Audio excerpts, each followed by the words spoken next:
Hello YouTube, it's Ryan here with Hobbies and Man once again, and today we're going to be doing another manga first impressions review. Today we're going to be looking at Gundam The Origin Volume 1, or Mobile Suit Gundam The Origin Volume 1. This is called Activation, I think. At least that's what it says right there.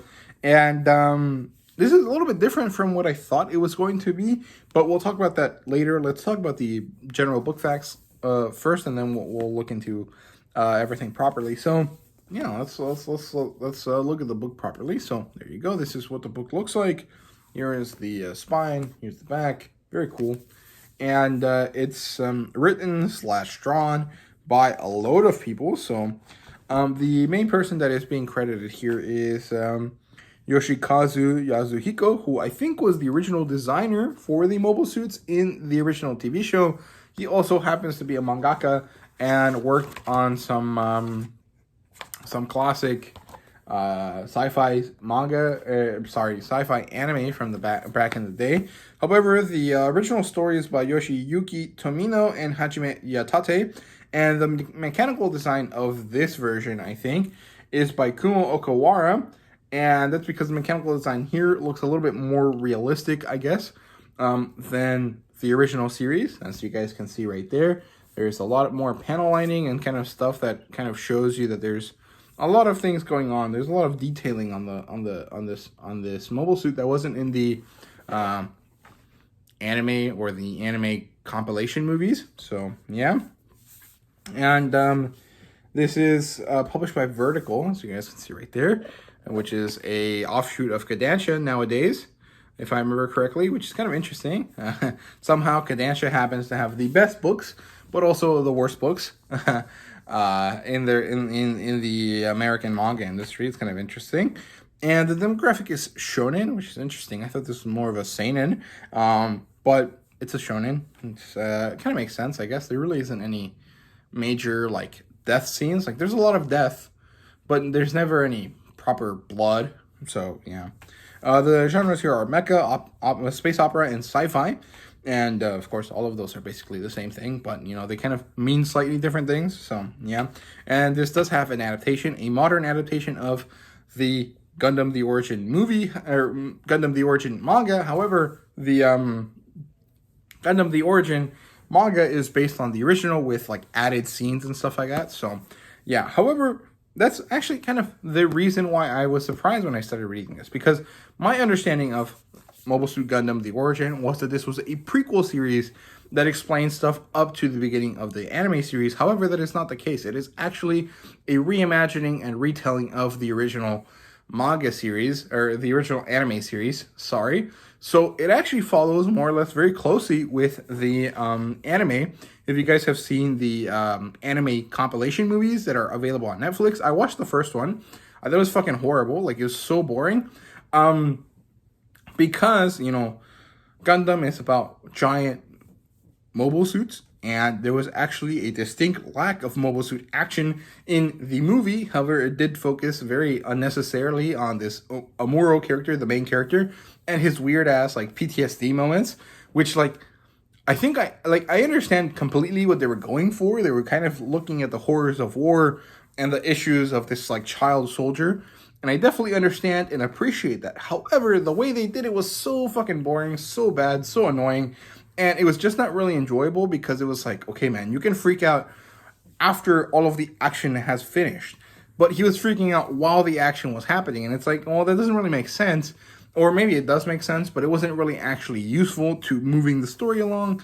And so it really annoyed me. However, this version of the story, I guess, takes that kind of idea into account, because Amuro doesn't really have a PTSD freakout that is so annoying and loud like in the anime compilation movies. However, he does still have some of these PTSD scenes. So I think that it does a great job at, like, fixing a lot of the deficits of the original series, because the original series is slow as all get out, man. It is slow as fuck, bro. And it doesn't really make it interesting, right? A space opera, a huge space, you know, drama should be interesting. And a lot of the stuff that happened in the first anime movie was actually quite boring, and there wasn't really too much going on for it. And so actually, was kind of really disappointed by Gundam when I first watched it. However, this kind of did change my mind. And there's a lot of essay kind of writing in the back that explains a lot of the characterization and the changes and the stuff that they're trying to achieve, right? So it actually more or less outlines all of the changes from the original storyline. So I won't have to do that. However, it does actually make the storyline a little bit more smooth and a lot more flowing. It's kind of very similar to what happens with the Classic Collections 7 Seas edition of Space Battleship Yamato, and then the newer Dark Horse 2199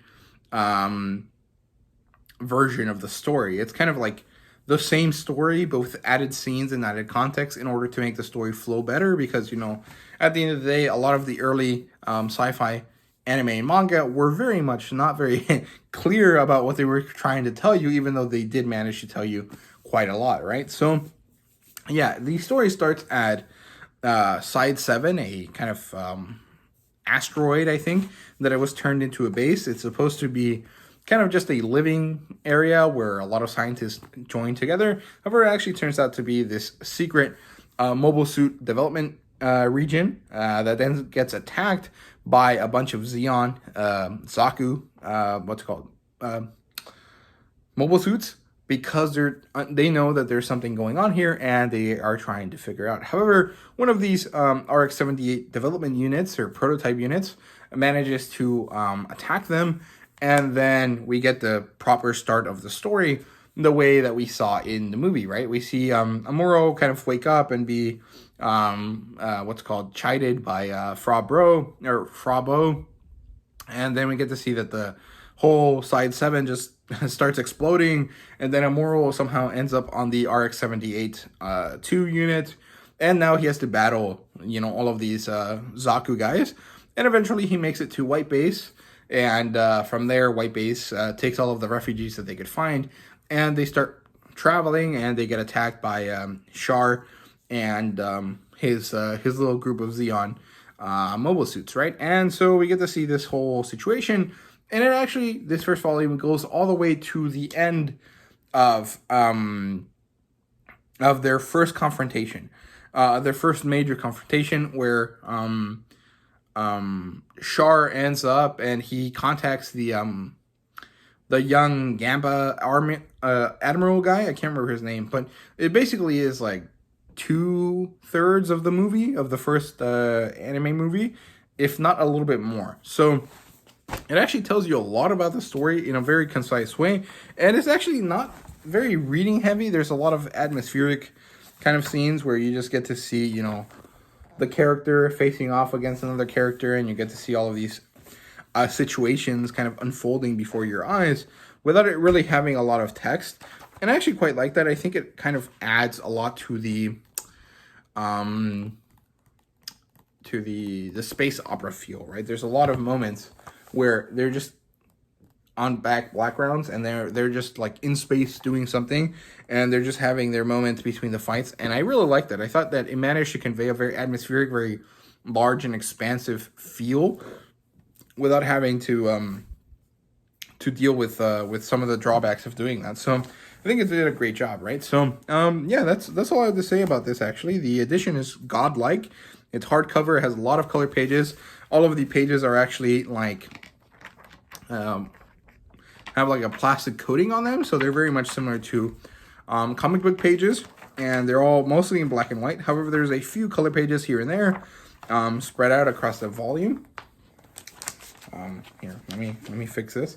Here, there you go. There's some color pages here and there, and it's a hefty book, so be careful about that. You know, if you're someone that gets tired a lot in terms of like your hands or your wrist, this might not be a good book for you, but it is a very good edition, at least for collecting's sake. And the story is pretty good, and it's a vast improvement over the original anime compilation movies. So if you watched those movies and you were like, man, this is boring as hell, read this instead. It's significantly better, even if it does follow the same kind of general plot line. So yeah, that's all I have to say. I hope you guys enjoyed the video. If you did, please like, subscribe, and comment down below. Let me know what you thought. And thank you guys very much for watching. I really do appreciate it. See you guys later.